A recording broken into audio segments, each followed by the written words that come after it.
আসসালামু আলাইকুম, আশা করি সবাই ভালো আছেন।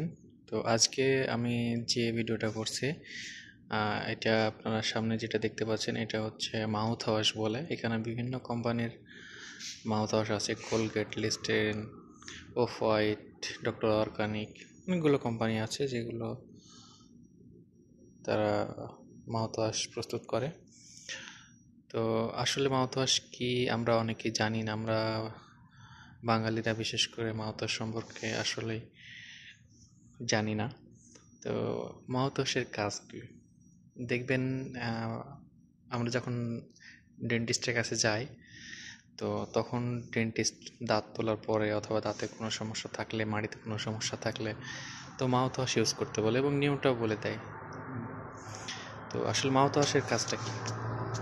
মাউথওয়াশের কাজটা হচ্ছে আপনার, এটা হচ্ছে প্রথমত একটা অ্যান্টিসেপটিক, মানে জীবাণুনাশক একটা দ্রবণ।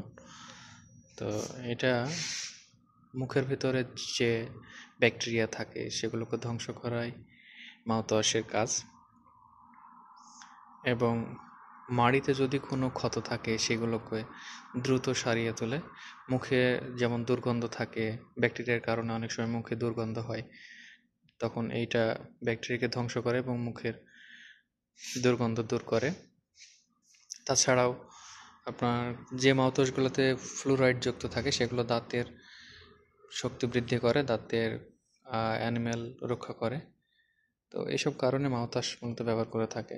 অনেক সময় আমরা ব্রাশ করি, দাঁতের ঠিকমতো অনেক জায়গায় ব্রাশ পৌঁছায় না, তো সেইখানে খাবারের আস্তরণ পড়ে থাকে এবং ময়লা থাকে, সেগুলোকে পরিষ্কার করতে সাহায্য করে।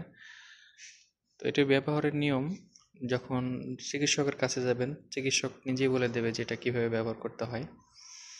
আর বিশেষ করে 6 বছরের বাচ্চাদের এটা ব্যবহার নিষেধ, তবুও চিকিৎসকের পরামর্শের মাধ্যমে যদি ব্যবহার করতে বলে সেটা চিকিৎসকের পরামর্শে ব্যবহার করে ভালো।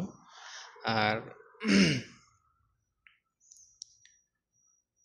বিভিন্ন ধরনের বিভিন্ন ফার্মেসি আছে, সেখানে পরামর্শ নিয়ে ইউজ করতে পারেন। এটা হচ্ছে আজকের ভিডিও। তো মাউথওয়াশ সম্পর্কে আরও অনেক তথ্য আছে যেগুলো পরে বিস্তারিত জানাবো। তো আজকে এটুকুই। ভালো থাকবেন সবাই, সুস্থ থাকবেন।